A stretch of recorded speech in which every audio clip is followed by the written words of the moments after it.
विकेडियंस, I hope you all are doing well और आप सभी अपने घरों में बहुत अच्छे से पढ़ाई कर रहे होंगे, सेफ होंगे। मैं हूँ मुदिता और आज हम पढ़ने वाले हैं क्लास 10 साइंस का चैप्टर 6 लाइफ प्रोसेसेस। बायोलॉजी का ये आपका फर्स्ट चैप्टर है जो हम पढ़ने वाले हैं क्लास 10 में। So let's start. सबसे पहले हम ये समझते हैं कि लाइफ प्रोसेस होता क्या है, ये हमारा लाइफ प्रोसेस क्या है। तो पहले मैं आपको यहाँ पे एक साइंटिफिक डेफिनेशन पढ़ के बताऊंगी, उसके बाद फिर हम इसे सिंपल लैंग्वेज में समझने की कोशिश करेंगे। The process which together perform the function of maintenance of life are called as life processes.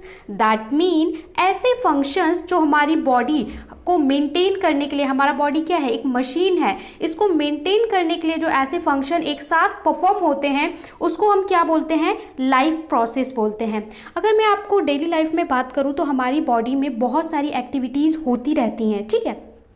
कुछ एक्टिविटी हैं जो हम आउटसाइड करते हैं, कुछ एक्टिविटी होती हैं जो हमारी बॉडी के अंदर होती हैं। तो देखिए कुछ एक्टिविटी ऐसी होती हैं जो आपके नज़रों के सामने हो रही होती हैं, मतलब जिस पे आपका कंट्रोल होता है। जैसे आप लोग को खाना खाना है, एक तरह की एक्टिविटी, दो तरह की एक्टिविटी, दोनों की बात करते हैं। कुछ एक्टिविटी है जैसे आपको खाना खाना है, ठीक है, आपको कोई चीज़ मूवमेंट करनी है, तो ये एक्टिविटी आप कैसे कर रहे हो, ये आपकी मर्जी से हो रहा है। बट कुछ एक्टिविटी आपकी बॉडी में आप चाहो ना चाहो वो हमेशा होती हैं, जैसे कि आपके दिल का धड़कना, ठीक है। वो गाने तो जैसे हमारी बॉलीवुड मूवी में बहुत बने हुए हैं दिल के धड़कन पे, तो हमारा जो ये हार्ट बीट करता रहता है, दिल धड़कता रहता है, ये आप चाहो ना चाहो, जब आप पैदा होते हो ना उसके बाद से लेकर जब तक इंसान डेथ नहीं होता तब तक उसका दिल धड़कता रहता है। उस पर आपका कंट्रोल नहीं होता, आप चाहे सोइए चाहे जागो, कुछ भी करो, आपका दिल कंटिन्यूअसली धड़क रहा है। इसी तरीके से आपका जो सेल होता है, बॉडी का जो सेल होता है, क्लास 9th में आपको पढ़ाया गया था cell, fundamental unit of life में। तो जो आपकी सेल है, कोशिका है, हर एक सेल में न जाने कितने प्रोसेस हो रहे हैं, कितने सारे काम हो रहे हैं, कितनी सारी केमिकल रिएक्शन हो रही हैं,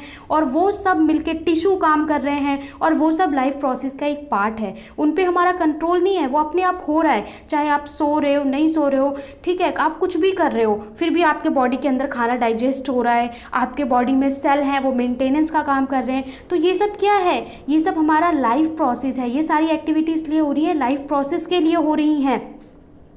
अगर हम मोटे तौर पे लाइफ प्रोसेस की बात करें तो इसमें 4 कैटेगरी में हम बांट सकते हैं। न्यूट्रिशन, रेस्पिरेशन, सर्कुलेशन और एक्सक्रीशन आर द एग्जाम्पल और essential life process.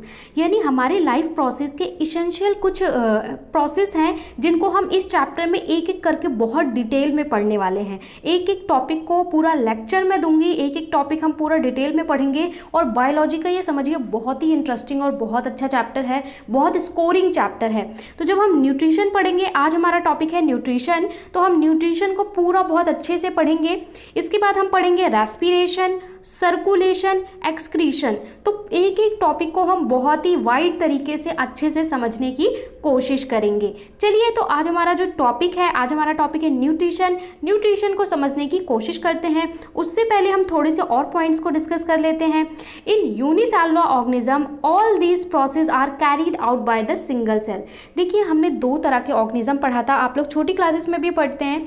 Organism unicellular होते हैं और मल्टी सेलुलर होते हैं। तो जो यूनिसेलुलर होते हैं, यूनिसेलुलर हम किसे बोल रहे हैं बेटा, जो एक सेल से बना है, सिंगल सेल से बना है, उसे यूनिसेलुलर, ठीक है। मतलब सिंगल सेल, एक सेल ही उसका सब कुछ है। आप लोगों ने सेल पढ़ा था ना सेल वाले चैप्टर में, तो एक सेल ही उसका बॉडी है, एक ही सेल से वो डाइजेशन भी करेगा, एक ही सेल से वो फूड इनटेक भी करेगा, एक ही सेल से वो रिप्रोडक्शन भी करेगा, मतलब सब कुछ इसका ये सिंगल सेल है, ठीक है। मल्टी सेलुलर क्या होते हैं, जो एक सेल से ज़्यादा बने होते हैं, जैसे कि ह्यूमन बींग हो गए, सारे एनिमल्स हो गए। और मल्टी सेलुलर में जो ये फंक्शंस परफॉर्म होते हैं वो बहुत ही डिफरेंट तरीके से परफॉर्म होते हैं। हमारी बॉडी कैसी है, बहुत कॉम्प्लेक्स है। इसी तरीके से जो मल्टी सेलुलर होते हैं उनकी बॉडी बहुत कॉम्प्लेक्स होती है, जिसमें से ह्यूमन बींग जो है उनका सबसे ज़्यादा कॉम्प्लेक्स स्ट्रक्चर है, इसलिए उनका सारा प्रोसेस बहुत ही डिफरेंट तरीके से होता है।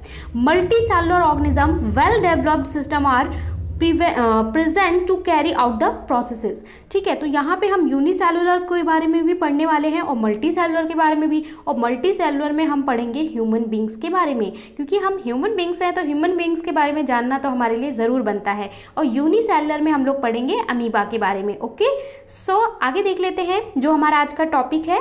आज का हमारा टॉपिक है न्यूट्रिशन। न्यूट्रिशन क्या है साइंस की लैंग्वेज में, उसको समझेंगे, और न्यूट्रिशन का जो पूरा कॉन्सेप्ट है इसको अच्छे से हम समझने की कोशिश करते हैं।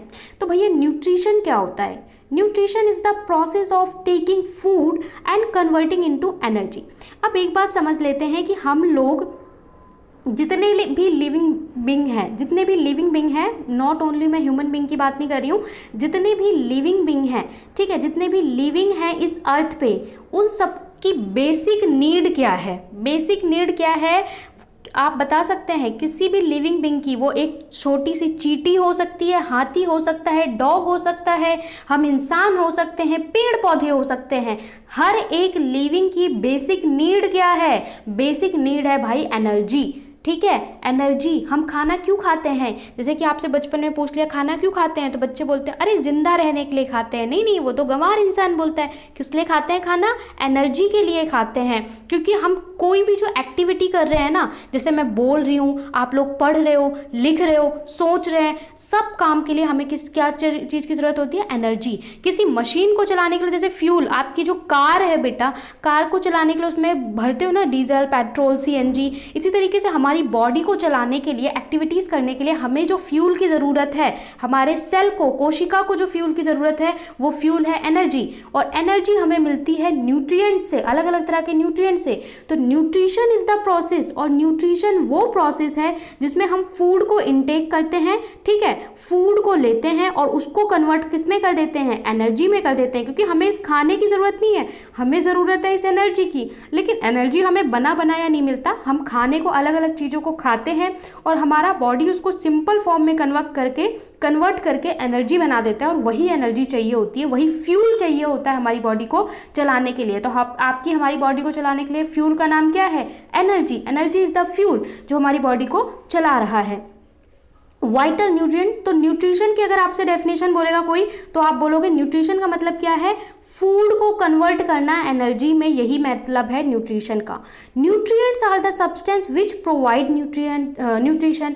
अब न्यूट्रिएंट्स क्या होते हैं? न्यूट्रिएंट्स वो होते हैं ऐसे फूड या ऐसे सब्सटेंस जो हमें न्यूट्रिशन प्रोवाइड करते हैं। फॉर एग्जाम्पल, हमारी बॉडी को क्या क्या चाहिए होता है? Fat, vitamins, protein, carbohydrate, minerals, ठीक है, ये सारी चीज़ें चाहिए होती हैं। तो ये सारे हमारे क्या हो जाएंगे? न्यूट्रिएंट्स हो जाएंगे, जो हम लेते हैं तो हमारी बॉडी को न्यूट्रिशन मिलता है। अब न्यूट्रिएंट में आपको पता है कि जैसे फैट हो गया, कार्बोहाइड्रेट हो गया, ये क्यों चाहिए होता है? फैट, कार्बोहाइड्रेट हमें एनर्जी के लिए चाहिए होता है, ठीक है, एनर्जी के लिए। आप रोटी खाते हो, चावल खाते हो, क्यों खाते हो? उससे हमें एनर्जी मिलती है। इसके अलावा जो प्रोटीन होते हैं, विटामिन्स होते हैं, तो प्रोटीन का ज़्यादातर काम होता है कि आपकी ग्रोथ के लिए, DNA सिंथेसिस के लिए, इन सब चीज़ों के लिए हमें अदर चीज़ें चाहिए होती हैं। इसके बाद nutrients are required by organism for growth, development and synthesis of protein and other substance. अब यहाँ पे वही चीज़ बताई गई है कि न्यूट्रिएंट्स हमें क्यों चाहिए होते हैं?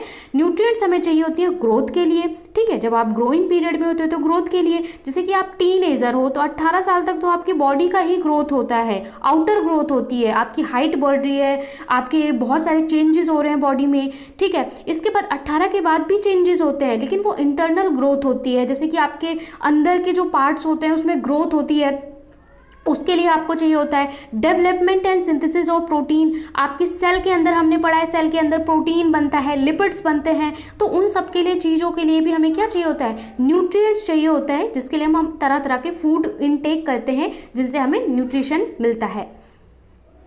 मोड ऑफ न्यूट्रिशन की बात करते हैं कि जो न्यूट्रिशन है, देखिए हर किसी को एनर्जी चाहिए। मैंने कहा एक चींटी को भी चाहिए, एक कुत्ते को भी चाहिए, एक बिल्ली को भी चाहिए, सबको एनर्जी चाहिए, लेकिन सबको एनर्जी लेने का तरीका अलग अलग है, ठीक है, क्योंकि हमारा बॉडी स्ट्रक्चर अलग अलग है।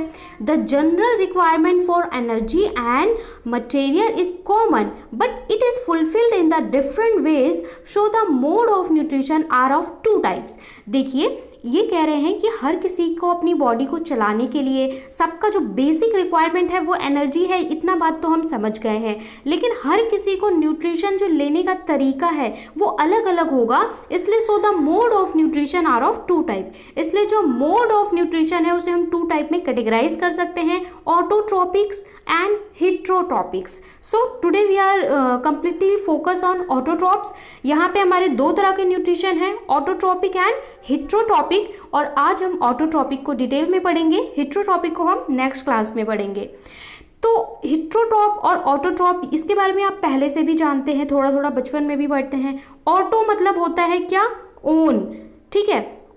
Autotrophs the organisms which make their own food are called autotrophs. ऐसे ऑर्गेनिज्म जो अपना खाना खुद बनाते हैं, ओन मेक देयर फूड, उसे हम ऑटोट्रॉप बोलते हैं। हिट्रोट्रॉप जो अपने फूड के लिए किसी और पे डिपेंड करते हैं, उसे हम हिट्रोट्रॉप्स बोलते हैं। ओके, सो यहाँ पे फूड मतलब बनाने का मतलब ये नहीं कि मैम हमने भी तो गैस पे खाना रखा और पका दिया, मतलब जो रॉ मटेरियल है उसे भी वो लोग खुद बनाते हैं, ठीक है। हमारी जो ग्लूकोज है, हम फूड खाते हैं ग्लूकोज में बस कन्वर्ट करते हैं, लेकिन जो प्लांट होते हैं वो अपना ग्लूकोज ही खुद बनाते हैं, ठीक है। इसलिए ऑटोट्रॉप और हिट्रोट्रॉप दोनों मोड को हम यहाँ पे पढ़ेंगे। इसके बाद अगर हम हिट्रोट्रॉप को सब कैटेगराइज करें, यानी हिट्रोट्रॉपिक न्यूट्रिशन को अगर हम फर्दर डिवाइड करें, तो हिट्रोट्रॉपिक न्यूट्रिशन आर सब टाइप्स आर होलोजोइक, स्फेरोफाइटिक और पैरासिटिक, ठीक है। होलोजोइक, स्फेरोफाइट और पैरासिटिक, इसके बारे में मैं आपको फर्दर बताऊंगी, यहाँ पे बस अभी हमें इतना ही समझना है। Carbohydrate are utilise for providing energy to the plant and the carbohydrate which are not use immediately are stored in the form of starch. मैंने आपको बताया कि जो हम कार्बोहाइड्रेट इंटेक करते हैं वो हमारी बॉडी को क्या देता है, एनर्जी देता है, इसीलिए तो हम चपाती खाते हैं, राइस खाते हैं, क्योंकि उसमें कार्बोहाइड्रेट होता है। अब आपने फूड ले लिया, इनटेक ले लिया, ठीक है। हमारा एक स्टूडेंट है ए, इसने खाना खा लिया, ठीक है, रात को खाना खाया। अब रात को जो खाना खाया उससे जो इसको एनर्जी मिली, अब वो सारी एनर्जी इस वक्त तो यूज़ करने वाला नहीं है, ठीक है। जब आप कोई काम करते हो, कोई एक्टिविटी करते हो, तो वो एनर्जी वहाँ पे यूज़ हो जाती है। अब ये स्टूडेंट है, रात को क्या काम करना है, स्टडी भी नहीं करना है, वॉकिंग भी नहीं करना है, कोई काम ही नहीं करना है, तो यहाँ पे जो एनर्जी है वो तो यूज़ नहीं हो पाई। तो हो सकता है 20% एनर्जी यूज़ हो गई, थोड़ा बहुत इसने एक्टिविटी करी, लेकिन 80% जो एनर्जी है वो यूज़ नहीं हुई। तो ऐसी तरीके से हमारी बॉडी में जो एनर्जी यूज़ नहीं होती है वो हमारी बॉडी में स्टोर हो जाती है। जैसे आपने क्या किया, आपने कुछ खाना बनाया, आपने चॉकलेट केक बनाया, आप पूरा एक बार में तो खा नहीं पाए, तो क्या करोगे, फ्रिज में, रेफ्रिजरेटर में उसे सेव कर दोगे कि भाई मैं बाद में उसे यूज़ कर लूँगा, बाद में खा लूँगा। तो वैसे ही हमारी बॉडी क्या करती है, जो एनर्जी बच जाती है, जो इमीडिएट यूज़ नहीं हो पाती, उसको स्टार्च की फॉर्म में, किसकी फॉर्म में, स्टार्च की फॉर्म में हमारी बॉडी स्टोर कर लेती है, ठीक है। जो ग्लूकोज बनता है उसे स्टार्च की फॉर्म में स्टोर कर लेता है, और जब हमें फर्दर एनर्जी की ज़रूरत होती है तो वो एनर्जी हम यूज़ कर लेते हैं। फॉर एग्जाम्पल अगर मैं बोलूँ कि कई बार क्या होता है, आप लोगों ने रात को खाना खाया, सुबह ब्रेकफास्ट नहीं किया, स्कूल चले गए, उसके बाद भी आप काम कर रहे हो, स्कूल जा रहे हो, चल पा रहे हो, बोल पा रहे हो, ठीक है, पढ़ पा रहे हो। क्यों कर पा रहे हो ये सब, क्योंकि आपने कल खाना खाया, तो उसकी एनर्जी आपकी बॉडी में स्टोर है, और आप उसी एनर्जी को यूज़ करके, उसी फ्यूल को, बैकअप फ्यूल आपकी बॉडी में स्टोर रहता है, ठीक है। एनर्जी को हमेशा फ्यूल कहना, तो वो बैकअप फ्यूल आपकी बॉडी में स्टोर है, उसको आप यूज़ कर पा रहे हो अभी, तभी एक्टिविटी कर पा रहे हो। जैसे बोलते हैं ना, 2-3 दिन व्रत रख लिया, खाना नहीं खाया, फिर क्या होता है, तो हमारी बॉडी का जितना स्टोर है वो धीरे धीरे खाली होने लगता है, और जब आप उसके बाद भी फूड नहीं इंटेक करते तो आपका जो पूरा फ्यूल टैंक है कह सकते हैं वो खाली हो जाता है। उसके बाद फिर आप लोग उसके बाद फिर एनर्जी नहीं लेते तो फिर भाई पड़ जाएंगे, बीमार पड़ जाएंगे, क्योंकि सारी एनर्जी खत्म हो गई। तो हमारी बॉडी क्या करती है, स्टार्च के फॉर्म में एनर्जी को स्टोर कर लेती है। अब मोड ऑफ न्यूट्रिशन मैंने बताया कि भाई ऑटोट्रॉप्स होते हैं, हिट्रोट्रॉप्स होते हैं। तो ऑटोट्रॉप और हिट्रोट्रॉप की डेफिनेशन भी देख लेते हैं। Some organism use simple food obtain from inorganic sources in form of CO2, H2O, making food of its own, CO2, H2O and sunlight। तो ऑटोट्रॉप वो होते हैं जो अपना खाना स्वयं बनाते हैं कुछ इनऑर्गेनिक सोर्सेज का यूज़ करके, जैसे कि प्लांट्स हो गए, एल्गा हो गया, और कुछ बैक्टीरिया हो गए, ठीक है। ग्रीन प्लांट्स जो होते हैं वो अपना फूड कैसे बनाते हैं, with the help of photosynthesis, okay, जिसमें उन्हें किसकी रिक्वायरमेंट होती है, कार्बन डाइऑक्साइड की, वाटर की, सनलाइट की, and fourth one is chlorophyll की। इसी तरह हेट्रोट्रॉप कौन से होते हैं? Animal use complex compound which have to broken down into simpler form before they are used to growth and their body, all animal, human beings and fungi। तो हिट्रोट्रॉप क्या होते हैं? हिट्रोट्रॉप ऐसे होते हैं जो कॉम्प्लेक्स कंपाउंड को लेते हैं, फिर उसे सिंपल में कन्वर्ट करते हैं, उसके बाद अपने बॉडी के लिए वो यूज़ करते हैं, अपने रिक्वायरमेंट्स के लिए यूज़ करते हैं। क्योंकि हम जो खाना खाते हैं, जो आप लोग चिप्स खा रहे हैं, कुरकुरे खा रहे हैं, बर्गर खा रहे हैं, मोमोज खा रहे हैं, ठीक है, ये बहुत ही कॉम्प्लेक्स फॉर्म है। और हमारी बॉडी को क्या चाहिए? हमारी बॉडी को तो बस चाहिए भैया C6H12O6, हमें तो बस ग्लूकोज से मतलब है और किसी चीज़ से मतलब नहीं है। तो हमारी बॉडी आप जितना भी कचरा खाते हो सबको किस में कन्वर्ट करता है? ग्लूकोज में। और इसी ग्लूकोज की रिक्वायरमेंट होती है हम सभी लिविंग बीइंग को, ठीक है, प्लांट्स को भी और एनिमल्स को भी। तो ये है हमारे ऑटोट्रॉप, हिट्रोट्रॉप, दोनों का डिफरेंस देख लिया हमने। अब हम बात करते हैं ऑटोट्रॉपिक न्यूट्रिशन, क्योंकि आज हम बेसिकली हमारा टॉपिक क्या है? न्यूट्रिशन। और न्यूट्रिशन में भी आज हम ऑटोट्रॉपिक न्यूट्रिशन पे ज़्यादा फोकस करने वाले हैं। हिट्रोट्रॉपिक को हम नेक्स्ट क्लास में डिस्कस करेंगे, क्योंकि ये चैप्टर जो है एक एक पॉइंट को इस चैप्टर में आपको कवर करना है, बहुत इंपॉर्टेंट चैप्टर है। Autotrophic, if an organism can nourish itself by making its own food, ऐसा ऑर्गेनिज्म जो अपने आप को नरिश करता है, अपना खाना खुद बना के, सनलाइट और केमिकल मोड में से न्यूट्रिशन लेके, तो वो ऑटोट्रॉप कहलाता है। मतलब वो कुछ रॉ मटेरियल लेगा और अपना खाना खुद बनाएगा इनऑर्गेनिक चीज़ों को लेके, तो वो ऑटोट्रॉप कहलाता है। और ऑटोट्रॉप हमारे कौन होते हैं? ऑटोट्रॉप हमारे होते हैं केवल ग्रीन प्लांट्स, ठीक है। ग्रीन प्लांट्स हमारे ऑटोट्रॉप्स होते हैं। क्यों? क्योंकि भाई ग्रीन प्लांट में क्या होता है? एक सब्सटेंस होता है जिसका नाम होता है क्लोरोफिल, जिसके बारे में आपने 9th में भी पढ़ा है। उस क्लोरोफिल की वजह से उनका कलर ग्रीन होता है, और वही ऑटोट्रॉप में बेसिकली फोटोसिंथेसिस में बेसिकली पार्ट लेते हैं। अब ऑटोट्रॉप जो खाना बनाते हैं उसके लिए उन्हें एक स्पेशल चीज़ परफॉर्म करनी पड़ती है जिसको बोला जाता है फोटोसिंथेसिस। तो अब हम पढ़ेंगे किसके बारे में? फोटोसिंथेसिस। तो फोटोसिंथेसिस का अगर मैं ब्रेक करूं तो फोटो का मतलब होता है लाइट, ठीक है। फोटो मीन्स क्या होता है? लाइट। और सिंथेसिस मतलब होता है मेक या बनाना या मेकिंग, ठीक है। तो फोटोसिंथेसिस मतलब लाइट की हेल्प से बनाना, प्रकाश की ऊर्जा से बनाना, हिंदी में से प्रकाश संश्लेषण भी बोलते हैं, ठीक है। तो फोटो की हेल्प से, लाइट की हेल्प से बनाना फोटोसिंथेसिस कहलाता है। और ऑटोट्रॉप्स जो होते हैं, जो अपना खाना खुद बनाते हैं, वो जिस प्रोसेस से बनाते हैं उस प्रोसेस को हम बोलते हैं photosynthesis. The process by which autotroph take in carbon dioxide from air, water from soil, then convert into carbohydrate in the presence of sunlight and chlorophyll. तो ऑटोट्रॉप्स हमारे होते हैं, वो क्या करते हैं? कार्बन डाइऑक्साइड, उन्हें क्या चाहिए होता है? CO2 चाहिए होता है। कार्बन डाइऑक्साइड ये उन्हें कहाँ से मिल जाता है? एयर से मिल जाता है। इसके बाद उनको क्या चाहिए होता है भाई? H2O, वाटर चाहिए होता है। ये उनको कहाँ से मिल जाता है? रूट से, जड़ों से, और सॉइल से, मिट्टी से मिल जाता है। इसके अलावा इन्हें चाहिए होता है सनलाइट, तो सनलाइट इन्हें एनवायरनमेंट से मिल जाता है। और इसके अलावा चाहिए होता है क्लोरोफिल, तो क्लोरोफिल प्लांट के अंदर लीव्स में ऑलरेडी प्रेजेंट होता है। तो इन चारों चीज से होता है क्या? Photosynthesis. The glucose produce to use to fuel various cellular activities. और जो प्लांट्स होते हैं उनके अंदर भी बहुत सारी सेल एक्टिविटी होती है। जब आप 11th में अगर साइंस लेते हैं तो आप पढ़ेंगे कि प्लांट्स का किस तरीके से पूरा सिस्टम होता है। जैसे हमारी बॉडी में नर्व्स होती है, वैसे आप लोग अगर लीफ को देखो तो लीफ में कैसे छोटी छोटी वेसल्स, ऐसे वेसल की तरह, बिल्कुल एकदम ट्यूब्स की तरह ऐसे से गई होती हैं, ठीक है। तो एक एक इसमें वाटर का ट्रांसपोर्टेशन होता है, ठीक है। आप जो ये लीफ के अंदर इस तरीके से ब्रांचेस और सब ब्रांचेस ऐसे बारीक बारीक सी नज़र आती हैं, इन सब में पानी जाता है, इन सब में जो एनर्जी होती है वो जाती है। तभी तो जो पेड़ में आप देखोगे नीचे से लेके ऊपर तक पेड़ हिलता है, बढ़ता है, उसमें फल आता है, फूल आता है, फिर मुरझाता है। तो ये सारी एक्टिविटी के लिए प्लांट को भी तो चाहिए होता है एनर्जी। तो वही एनर्जी हर सेल के पास जाती है, प्लांट में भी, और प्लांट्स में भी एनर्जी स्टोर होती है। क्योंकि आपको पता है जो फोटोसिंथेसिस है उसके लिए मेन चीज़ है सनलाइट। बट सनलाइट आपको पता है डे टाइम में होता है, रात को तो सनलाइट होती नहीं है। तो रात को प्लांट्स क्या करते हैं कि जो दिन में खाना बनाते हैं उसको वो क्या करते हैं? स्टोर कर लेते हैं, अपने फ्रिज में रख लेते हैं। और रात को टाइम में जब सनलाइट नहीं होती तो उसी को, स्टोर वाले फूड को प्लांट्स यूज करते हैं, ठीक है।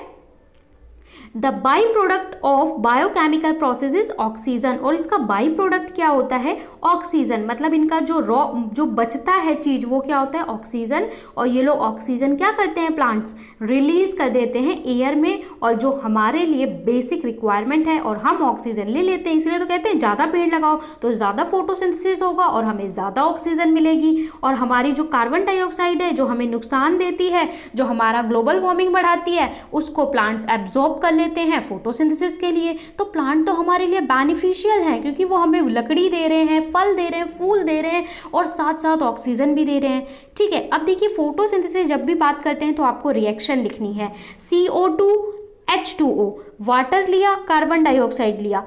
क्लोरोफिल आप तीर पे लिखोगे, क्यों, क्योंकि प्रेजेंस ऑफ सनलाइट, सनलाइट की प्रेजेंस में हो रही है और क्लोरोफिल हो रहा है, तो इसको आप एरो पे लिखोगे। बनता है हमारा ग्लूकोज C6H12O6। प्लांट में भी ग्लूकोज बनता है, हमारी बॉडी में भी कन्वर्ट होकर ग्लूकोज बनता है, ठीक है, लेकिन हमारी बॉडी में थोड़ा अलग प्रोसेस होता है, इसे हम हिट्रोटॉप में पढ़ेंगे। ऑक्सीजन और वाटर वेपर, तो प्लांट्स में जो वाटर वेपर होता है वो थ्रू स्टोमेटा, प्लांट्स की जो लीफ पे स्टोमेटा होते हैं उससे वाटर वेपर रिलीज हो जाता है। ऑक्सीजन, तो ऑक्सीजन हमें मिल जाता है। ये यहाँ पे 6 क्यों लगा हुआ है, यहाँ पे 12 क्यों लगा हुआ है, क्योंकि ये बैलेंस इक्वेशन है। बैलेंस करना आपको फर्स्ट चैप्टर में सिखाया गया है, तो बाकी अब जहाँ पे भी आप रिएक्शन लिखेंगे उसे बैलेंस करके लिखेंगे। ओके, इसके बाद हम फोटोसिंथेसिस में अगर बात करें, raw material of photosynthesis. Photosynthesis के लिए रॉ मटेरियल क्या होते हैं भाई, तो देखिए ये है रॉ मटेरियल, कच्चा माल। जैसे कि किसी भी फैक्ट्री में कच्चा माल चाहिए होता है कुछ बनाने के लिए, वैसे ही पौधों को अपना खाना बनाने के लिए उनके लिए रॉ मटेरियल क्या होता है, CO2 H2O। वही चीज़ यहाँ पे टेबल की फॉर्म में बताई गई है। Carbon dioxide, water and sunlight. Raw material क्या है, CO2, water and sunlight. CO2 क्यों चाहिए होता है, enters the leaf through stomata. Carbon dioxide stomata से एंटर करता है, ठीक है। स्टोमेटा क्या होता है, जो लीव्स होती है ना, ठीक है, मेरी ड्राइंग बहुत अच्छी नहीं है, जो लीव्स होती हैं तो उसमें अगर आप लीफ को पलट के देखोगे तो उसकी सरफेस पे थोड़ा रफ स्किन होती है, छू के देखोगे खुरदुरा खुरदुरा से छिद्र होते हैं, जिसको हम स्टोमेटा कहते हैं। तो लीफ में enters leaf through stomata, CO2 यहाँ से एंटर होती है और यहीं से O2 बाहर भी निकलती है। Acts as a source of carbon and oxygen in the formation of glucose, तो ये सोर्स ऑफ कार्बन के लिए ये एक्ट करता है। वाटर की हम बात करें तो absorb by the roots, water roots से, प्लांट की जो जड़ें होती हैं जड़ों से एब्जॉर्ब होता है। Source of hydrogen in the formation of glucose, तो ये हाइड्रोजन का सोर्स होता है। देखिए हमारा ग्लूकोज क्या होता है, C6H12O6, तो जो C आता है, कार्बन आता है, वो कहाँ से आता है, CO2 से आता है। इसके बाद वाटर, जो हाइड्रोजन होता है, ये कहाँ से आता है, H2O से आता है, वाटर से आता है। और sunlight trapped bye chlorophyll, sunlight को जो क्लोरोफिल होता है वो ट्रैप कर लेता है, अपने अंदर स्टोर कर लेता है, उसके बाद वो यूज करता है फोटोसिंथेसिस में। Source of energy is photosynthesis. आप सोचेंगे कि सनलाइट तुरंत गैस पे जैसे हम पका रहे हैं खाना, वैसे पेड़ भी धूप को लेके खाना पकाते हैं, ऐसा नहीं होता है। पहले जो क्लोरोफिल की वजह से पत्तियों में वो सनलाइट को ट्रैप कर लेते हैं और सनलाइट को, हीट को वो एक अलग एनर्जी में, केमिकल रिएक्शन होता है, एक अलग एनर्जी में कन्वर्ट कर लेते हैं, उसके बाद फिर जाके ये प्रोसेस पूरा होता है, ठीक है। तो इसके अंदर भी बहुत सारे प्रोसेस होते हैं, वो आप आगे डिटेल में पढ़ेंगे अगर आप साइंस स्ट्रीम लेते हैं तो। साइट ऑफ फोटोसिंथेसिस क्या होती है, photosynthesis take place in special organelle known as chloroplast, कि फोटोसिंथेसिस होता कहाँ पे है, तो photosynthesis take place in special organelles known as chloroplast containing a green pigment known as chlorophyll. तो फोटोसिंथेसिस क्लोरोप्लास्ट में होता है, ये साइट है जहाँ पे होता है, और जिसके अंदर ग्रीन पिगमेंट होता है, हरा एक सब्सटेंस होता है जिसको हम क्लोरोफिल कहते हैं। कई बार क्वेश्चन में आता है कि प्लांट्स का लीव्स का कलर ग्रीन क्यों होता है, due to chlorophyll. So chlorophyll also necessary for photosynthesis. हमने पढ़ा कि क्लोरोफिल भी बहुत ज़रूरी है क्योंकि वो सनलाइट को ट्रैप करेगा, उसकी वजह से ही क्लोरोफिल के बिना फोटोसिंथेसिस पॉसिबल नहीं है। Chlorophyll green pigment not only provide green colour of the leaf और stem but also responsible for the trapping of sunlight. ये केवल कलर ही नहीं देता ग्रीन, बल्कि ये सनलाइट को ट्रैप करने में भी हेल्प करता है। सो साइट ऑफ फोटोसिंथेसिस आपको ध्यान रखना है क्लोरोप्लास्ट में, और जिसके अंदर ग्रीन पिगमेंट होता है क्लोरोफिल। इसके बाद स्टेप्स ऑफ फोटोसिंथेसिस की हम बात करें तो there are 3 steps process of photosynthesis. Photosynthesis में हमारे 3 स्टेप्स होते हैं, ठीक है, 1, 2 एंड 3। तो फर्स्ट होता है absorption of light energy by chlorophyll, पहले लाइट को एब्जॉर्ब किया जाता है। इसके बाद क्या होता है, इसके बाद conversion of light energy into chemical energy, light energy को केमिकल एनर्जी में कन्वर्ट किया जाता है, क्योंकि आपने पढ़ा है ना, energy can neither be created not destroyed, it can be converted from one form to another. तो हमारी जो लाइट है वो एनर्जी का फॉर्म है, उसे कन्वर्ट कर लेते हैं किसमें, केमिकल एनर्जी में। और splitting of water molecule into the hydrogen and oxygen, तो वाटर मॉलिक्यूल को जो हमारा H2 होता है उसे ब्रेक करके H और O में कन्वर्ट किया जाता है। Reduction of carbon dioxide by hydrogen from carbohydration and glucose, और उसके बाद हम कार्बोहाइड्रेट और लाइक ग्लूकोज का फॉर्मेशन होता है। तो ये 3 स्टेप्स हैं, इस तरीके से आप स्टेप लिख सकते हैं फोटोसिंथेसिस के, ठीक है। इसके बाद जो हमारा लीफ है उसमें एक और चीज होता है, फोटोसिंथेसिस में लीफ बहुत अच्छा रोल प्ले करती हैं। तो लीव्स में मैंने अभी आपको बताया कि आप लीफ के बैक में देखोगे तो छोटे छोटे से होल्स होते हैं जिसको हम स्टोमेटा कहते हैं, और स्टोमेटा में गार्ड सेल्स होते हैं। गार्ड सेल इस तरह से बीन की तरह से गार्ड सेल्स होते हैं जो ओपन होते हैं और क्लोज होते हैं। तो स्टोमेटा का काम क्या होता है ये हमने पढ़ा है, एक तो गैस एक्सचेंज का होता है कि CO2 को स्टोमेटा के थ्रू ही लीव्स में एंटर होते हैं, और जब फोटोसिंथेसिस हो जाता है तो O2 बाहर निकलती है। इसके अलावा जब फोटोसिंथेसिस हो जाता है तो आपने पढ़ा कि H2O भी रिलीज होता है, वो वाटर वेपर होता है, तो वाटर वेपर भी स्टोमेटा के थ्रू बाहर निकलता है, ठीक है। तो ये सारे काम के लिए स्टोमेटा, और इसमें गार्ड सेल्स होते हैं जो ओपन क्लोजिंग और ओपन करने में स्टोमेटा को हेल्प करते हैं जिससे एक्स्ट्रा वाटर लॉस ना हो। तो ये सारे फंक्शंस होते हैं।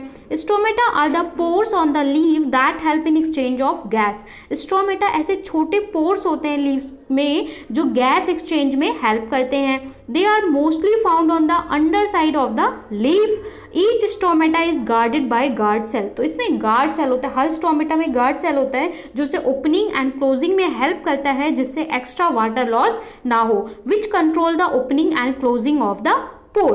The water content of the guard cell is responsible for their function, और गार्ड सेल रिस्पॉन्सिबल होता है उसके फंक्शन के लिए। तो ये स्टोमेटा के कुछ फंक्शंस हैं जो आपको पता होने चाहिए क्योंकि स्टोमेटा पे भी क्वेश्चन पूछता है। तो ये आपकी बुक में open and closed guard cell का इमेज है, जैसे बीन होता है ना, बीन की तरह स्ट्रक्चर होता है। तो स्टोमेटा में इनको हम क्या बोलते हैं, गार्ड सेल बोलते हैं। ये होता है हमारा जो इसका सेंटर पार्ट है, ये क्या है, स्टोमेटल पोर्स है, और ये होता है क्लोरोप्लास्ट। जो लीव है ना, ये लीफ है, लीफ का पार्ट है, और लीफ के ऊपर स्टोमेटा है। तो जब इसे गैस एक्सचेंज करना होता है, वाटर बाहर निकालना होता है, तो इस तरीके से ओपन हो जाता है, अदरवाइज इसे क्लोज कर देता है। क्यों क्लोज कर देता है, क्लोज कर देता है इसलिए हमें छूने में रफ लगता है। क्यों क्लोज कर देता है, जिससे एक्स्ट्रा वाटर लॉस ना हो, ठीक है। तो ये काम होता है, और ये इसकी इमेज होती है। तो आपको ओपनिंग और क्लोजिंग इमेज भी बनाने को आ सकता है। तो ये हमने आज क्या पढ़ा, ऑटोट्रॉप के बारे में पढ़ा, क्योंकि आज हमारा बेसिक टॉपिक क्या था, न्यूट्रिशन, और न्यूट्रिशन में भी हमने किसके बारे में पढ़ा, ऑटोट्रॉप्स के बारे में पढ़ा। हिट्रोट्रॉप्स अभी हमारा रह गया है जिसे हम नेक्स्ट क्लास में पढ़ने वाले हैं। सो यहाँ पे हमने कंप्लीट कर लिया आज क्या, ऑटोट्रॉप्स कंप्लीट कर लिया। अब नेक्स्ट क्लास में हम हिट्रोट्रॉप्स को पढ़ेंगे, और हिट्रोट्रॉप बहुत इंपॉर्टेंट है क्योंकि इसमें हम पढ़ेंगे अमीबा के बारे में, इसमें हम पढ़ेंगे ह्यूमन बीइंग के बारे में, और ह्यूमन बीइंग में पढ़ेंगे न्यूट्रिशन। तो ह्यूमन बीइंग का हम डाइजेशन पढ़ने वाले हैं, न्यूट्रिशन पढ़ने वाले हैं। बहुत ही इंपॉर्टेंट टॉपिक है नेक्स्ट टॉपिक आपका, वहाँ हम हिट्रोट्रॉप पढ़ेंगे। उसके बाद फिर हम पढ़ेंगे अलग अलग circulation, respiration and the excretion system. एक एक सिस्टम को डिटेल में पढ़ेंगे। आप लोग फटाफट से लाइक शेयर, चैनल को सब्सक्राइब जरूर करें, फ्रेंड्स के साथ, रिलेटिव्स के साथ शेयर करें। जो भी बच्चे क्लास 9 और 10 में आपके फ्रेंड्स हैं उन्हें शेयर करें। फॉलो कर सकते हैं खबरी पे, ज्वाइन कर सकते हैं टेलीग्राम चैनल, और नोट्स का PDF मैं आपको चैप्टर कंप्लीट होने के बाद दूंगी, और लास्ट में हम लोग चैप्टर के क्वेश्चन आंसर भी सॉल्व करेंगे। सो मिलते हैं नेक्स्ट वीडियो में, तब तक के लिए बाय बाय।